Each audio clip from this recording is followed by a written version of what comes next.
Sementara kasus COVID-19 di Malaysia terus meningkat cukup tajam.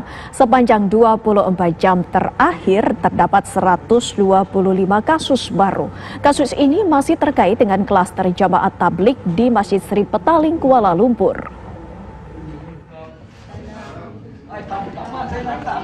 Jumlah penderita positif virus corona di Malaysia terus bertambah.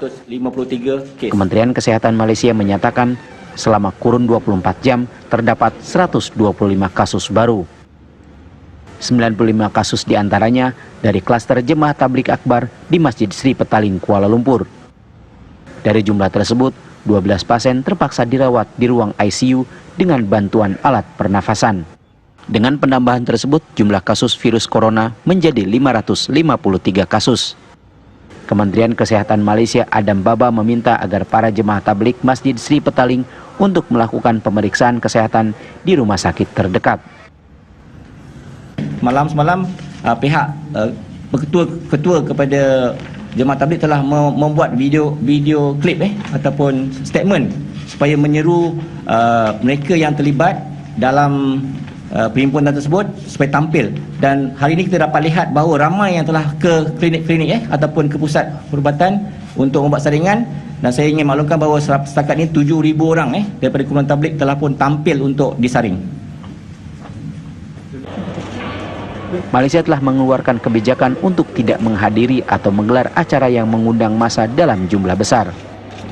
Selain itu, ibadah keagamaan dianjurkan dilakukan di rumah guna menghindari penyebaran virus corona. Dari Kuala Lumpur, Malaysia, Dimas Purnomo, TV One mengabarkan. Dan Malaysia resmi menerapkan kebijakan isolasi atau lockdown semua wilayah sebagai upaya mengantisipasi penyebaran virus corona.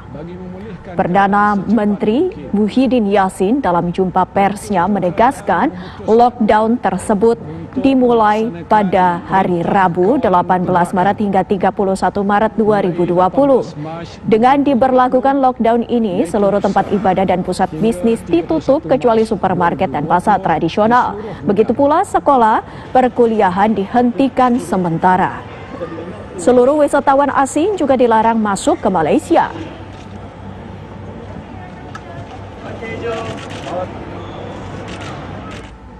Akibat meningkatnya kasus corona COVID-19 yang cukup besar selama 2 hari terakhir di Malaysia, pemerintah Malaysia akhirnya memutuskan lockdown selama 2 minggu terhitung mulai Rabu mendatang.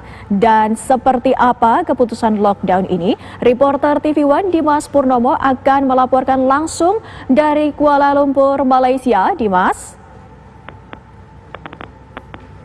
Baik, terima kasih. Dapat kami sampaikan bahwa tepat pukul 10 malam tadi atau di sekitar 2 jam yang lalu waktu Malaysia, Perdana Menteri Muhyiddin Yassin mengumumkan bahwa akan melaksanakan perintah kawalan pergerakan mulai 18 Maret hingga tanggal 31 Maret mendatang di seluruh negara. Dalam perintah kawalan ini atau yang bisa diistilahkan dengan lockdown, mereka berdasarkan atau di bawah Akta Pencegahan atau Undang-Undang Pencegahan dan Pengawalan Penyakit Berjangkit 1988. Ada 6 poin yang disampaikan oleh Perdana Menteri Muhyiddin. Salah satunya adalah melakukan larangan menyeluruh terhadap perhimpunan atau perkumpulan bagi seluruh rakyat Malaysia, baik itu aktivitas keagamaan, olahraga maupun sosial dan budaya. Untuk menerapkan larangan ini, semua rumah ibadat terpaksa ditutup untuk sementara hingga batas waktu yang telah ditentukan. Kecuali ada beberapa yang memang untuk aktivitasnya tidak dihentikan, seperti halnya supermarket atau pasar raya dan pasar-pasar tradisional lainnya, dan peserta yang menjual barangan keseharian. Kedua, kesehatan juga menyeluruh, semua perjalanan rakyat Malaysia dilarang ke luar negeri maupun pelancong asing dilarang masuk ke Malaysia.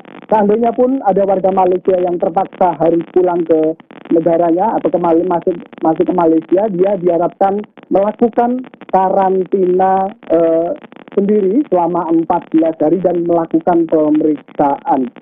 Sementara itu, penutupan juga dilakukan bagi semua sekolah dan institusi pelajaran baik universitas maupun sekolah-sekolah tinggi yang ada di Malaysia seluruhnya. Kelima, penutupan juga dilakukan pada premis pemerintah dan swasta. Hal ini dilakukan untuk membendung atau mencegah mewabahnya virus corona yang dirasakan 2 hari ini cukup memprihatinkan, yakni peningkatannya hampir 80% dibanding 3 hari sebelumnya. Demikian. Dimas Purnomo, terima kasih atas laporannya langsung dari Kuala Lumpur, Malaysia.